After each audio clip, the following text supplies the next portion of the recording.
There is a city, right now, buried beneath your feet, and you have probably walked over something like it without ever knowing. Not a myth, not a legend whispered around a campfire, but a real place where people were eating breakfast, arguing with their neighbors, falling in love, worrying about money, on a morning that looked exactly like any other morning, until the sky itself turned against them and the earth decided, in less time than it takes you to read this sentence, that their entire world would simply stop existing.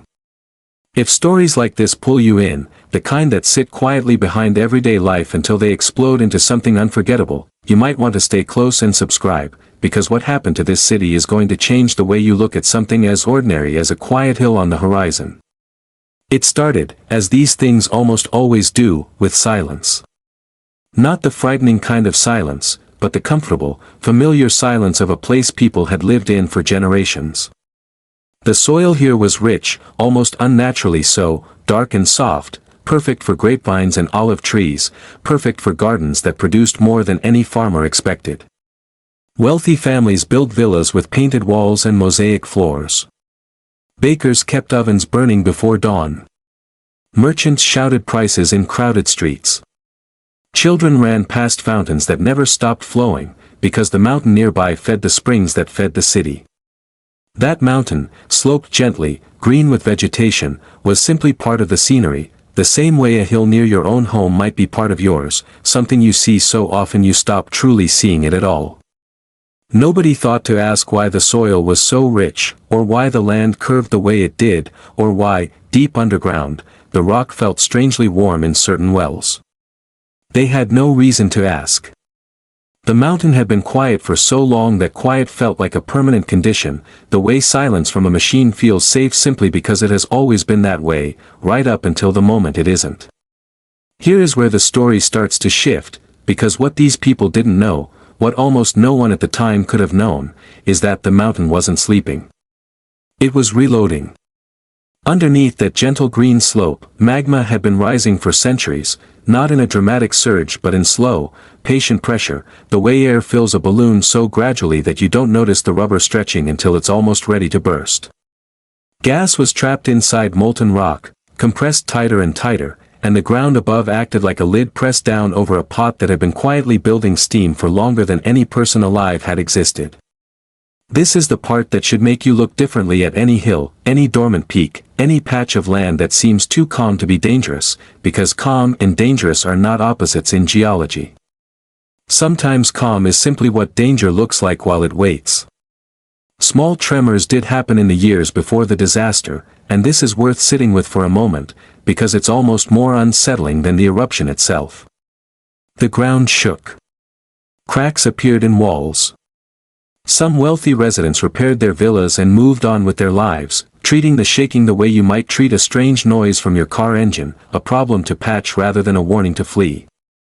Wells that had always run clear turned cloudy for a season and then cleared again, and people simply shrugged, the way you might shrug at strange weather, assuming the world was only being temperamental rather than warning them of something enormous building beneath their sandals. That instinct, to normalize small disturbances because life has to continue, because rent still needs paying and meals still need cooking, is not a flaw of ancient people. It's a very human pattern, one you probably recognize in yourself, ignoring a warning light on a dashboard, brushing off a headache, assuming tomorrow will look like today simply because yesterday did. The city's residents were doing exactly what almost anyone would do. They were living. And that is precisely what makes what happened next so devastating. Think about how strange that truly is, that an entire community can absorb warning after warning and still wake up the next day expecting normal life to continue. It isn't foolishness.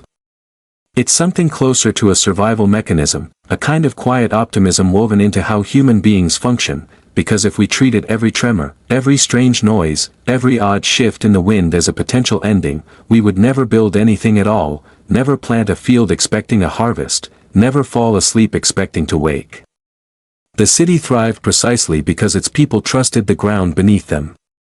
That same trust, so necessary for ordinary life, became the very thing that left them unprepared when the ground finally broke its long silence in the most violent way imaginable.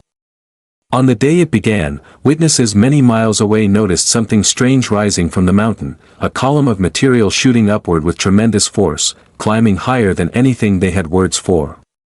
One educated observer, a naval commander and writer who happened to be close enough to see it firsthand, described the shape as resembling an enormous pine tree, a straight trunk of ash and gas rising for miles before spreading outward at the top into a wide, dark canopy.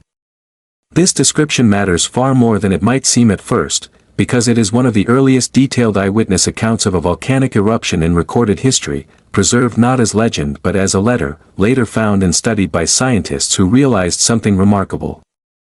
The pattern he described matches, almost precisely, what modern volcanologists now classify as a specific and extremely violent type of eruption, one so significant that scientists eventually named the entire category after this very event.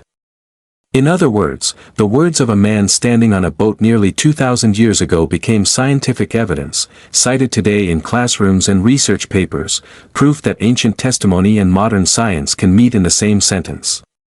This is the moment that should shift how you think about history itself. It isn't just old stories. Sometimes it's raw data, waiting for someone with the right tools to finally understand it, but knowing the shape of the cloud is only the beginning of the terror, because what fell from that cloud is what truly sealed the city's fate. First came ash and small stones, falling for hours, coating rooftops, filling streets, collapsing weaker buildings under sheer accumulated weight, the same way a modest snowfall becomes deadly once it never stops and keeps piling higher than any roof was built to hold. Imagine sitting inside your own home while something like gray snow falls silently outside, hour after hour, and the light through your window slowly turns from afternoon gold to a strange, thick twilight in the middle of the day, the sun blotted out not by clouds but by an endless curtain of ash drifting down from a sky that no longer looks like sky at all. Some people covered their heads with pillows and cushions tied down with cloth, an almost absurdly simple defense against falling stone, the kind of improvised protection you might invent in a panic using whatever happens to be within reach, a blanket, a cooking pot, anything that might buy a few more minutes. People who had the chance began fleeing, some carrying jewelry, others carrying nothing but their children, moving through streets that were rapidly disappearing beneath a rising gray tide, stepping over debris that just hours earlier had been rooftops. And still, for those first hours, there was a chance. There was time. This matters, because it means the real horror wasn't the ash falling from the sky. The real horror came afterward, in a form far faster and far less forgiving. What came next is something scientists call a pyroclastic flow, and if you've never heard the term, think of it less like fire and more like an avalanche made of superheated gas and rock fragments, moving down the mountainside at speeds that can exceed 100 miles per hour, with temperatures hot enough to instantly end a life before pain even has time to register. It doesn't behave like a wall of flame in a movie. It behaves like a flood, hugging the ground, filling every low space, moving faster than any human being on foot could ever hope to escape, faster than a car can accelerate from a stop sign, faster than most people can even process what they are looking at before it arrives. There would have been a sound first, a deep, rolling roar unlike anything in ordinary life, and then a wave of darkness moving down the slope, swallowing trees, rooftops, streets, and finally, the people still standing in them, all in the space of a few heartbeats. Bodies discovered by archaeologists centuries later were often found in postures suggesting sudden, immediate stillness, hands raised, faces turned, as if life simply paused mid-motion, a mother curled protectively around a child, a dog straining against a chain it never had time to break free from. This is what makes this particular disaster so uniquely chilling compared to almost any other in history. It wasn't slow suffering. It was an instant, total interruption, as if someone had pressed pause on hundreds of individual lives at exactly the same second, freezing an entire afternoon in place forever. And here is where the story becomes strangely beautiful, in a way that feels almost impossible to say out loud. Because that same ash and pumice that ended so many lives also preserved them. As centuries passed, the volcanic material hardened around bodies, around loaves of bread left in ovens, around wooden furniture, around wall paintings, around dogs still chained in courtyards. The bodies themselves eventually decomposed, leaving behind hollow voids inside the hardened ash, perfect empty molds shaped exactly like a person's final posture, invisible until someone figured out what they actually were. When archaeologists eventually poured liquid plaster into those hollow spaces and let it set before excavating around it, they weren't just uncovering skeletons. They were recreating the final, exact shape of a person's last moment, down to the folds of clothing, the texture of sandals, the expression frozen on a face caught somewhere between fear and disbelief. This single technique, developed in the 19th century, transformed a buried tragedy into one of the most emotionally direct archaeological discoveries in human history, because for the first time, people separated by 2,000 years could look directly into the final second of a stranger's life and feel something that transcended time itself, a kind of grief with no name, felt for someone whose name we will likely never know. This is the proof, the hard evidence, that turns this from a story about rocks and ash into a story about human beings exactly like you, caught in a moment they never saw coming, going about a day that felt, right up until it didn't, completely unremarkable. For over 16 centuries, the city simply vanished from the world's memory, not because people forgot a disaster had happened, but because the landscape itself had changed so completely that nobody could say exactly where the streets end. Villas had once stood. Farmers plowed fields above buried rooftops without any idea what lay beneath their crops. Generations were born, lived, and died on top of an entire buried civilization, walking daily over rooms still holding half-eaten meals and half-finished paintings, utterly unaware. It took workers digging a well in the early 18th century, striking marble fragments and ancient walls deep underground, to spark the first real curiosity that something significant was hidden below. What followed were decades of increasingly careful excavation, treasure hunters at first, then scholars, then eventually trained archaeologists, slowly peeling back layer after layer of hardened ash to reveal streets, homes, bakeries, baths, and theaters exactly as they had been left on that final ordinary morning. Wheel ruts were still visible worn into stone roads. Graffiti scratched by bored teenagers still covered certain walls, jokes and insults and declarations of love, written by people who assumed, the way all of us assume, that they had countless more ordinary days ahead of them. This slow rediscovery is, in its own way, just as remarkable as the disaster itself, because it means an entire ancient world was essentially placed in storage by catastrophe and handed intact to a future civilization that could never have accessed it any other way. Wooden doors, carbonized but still standing. Loaves of bread, blackened but recognizably bread, stamped even with the baker's own mark. Political campaign slogans painted on walls for elections that never got to happen. It is almost as if the city insisted on being remembered, using the very disaster that destroyed it as the mechanism of its own preservation, whispering its ordinary details forward through nearly 2,000 years of silence until someone was finally ready to listen. Today, visitors walk those same streets by the millions, tracing the same paths residents once rushed through in panic, standing in rooms where entire families once ate dinner without any sense that dinner would be among the last ordinary things they ever did. Now think, for just a moment, about your own daily life, and how eerily similar the pattern really is. You probably live near something you've stopped noticing, an old building, a quiet stretch of hillside, a stretch of coastline, a fault line running beneath a city you call home.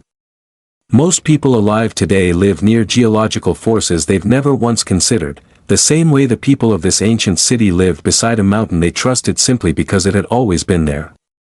That is the unsettling thread connecting their world to yours. It isn't distance in time that separates them from you. It's only awareness, and awareness can vanish just as easily today as it did back then. Modern scientists studying the layers of ash and rock at the site have been able to reconstruct the eruption almost hour by hour, reading the geological record the way you might read growth rings in a tree, each layer telling a different part of the story, first light ash, then heavier stones, then the devastating final surges. This layered record is part of why the event remains one of the most studied volcanic disasters on the planet, not because it was the deadliest eruption in history in raw numbers, but because it left behind something almost no other disaster ever has, a complete, frozen snapshot of ordinary life interrupted at the exact second it ended. Every fresco left mid-brushstroke, every coin dropped mid-transaction, every meal left half-eaten, tells scientists and historians something that written records alone never could. It tells them what normal looked like, right up until it wasn't normal anymore. This is the layer of the story that most people never stop to consider, that disasters aren't only measured by what they destroy, but by what they accidentally preserve. In an almost cruel twist of fate, the very force that ended a city instantly became the reason that city still exists in astonishing detail today, more intact in some ways than cities that were never touched by disaster at all. Ordinary rain, ordinary time, ordinary decay, these are usually what erase history. Here, it was violence that protected it, sealing an entire moment in time like a message in a bottle thrown 2,000 years into the future, addressed to anyone curious enough to dig. There is something almost unbearably tender hidden inside that fact, if you sit with it long enough. Somewhere in a museum today, behind glass, there is a loaf of bread that someone shaped with their own hands on a morning nearly 2,000 years ago, never imagining that a stranger from another millennium would one day stand inches away from it, studying the fingerprints pressed into its crust. There is graffiti scratched by someone in love, or someone heartbroken, or someone simply bored on an ordinary afternoon, words meant only for a friend passing by, never meant to survive centuries, and yet here they still are, outlasting empires, outlasting languages, outlasting nearly everything else from their era except themselves. It is a strange kind of immortality nobody in that city ever asked for, granted entirely by the very disaster that ended their lives, as if the mountain, in destroying them, accidentally handed them the one thing history rarely gives anyone at all, which is being remembered exactly as they truly were, not as legend, not as myth, but as real people caught in the middle of a real, unremarkable day.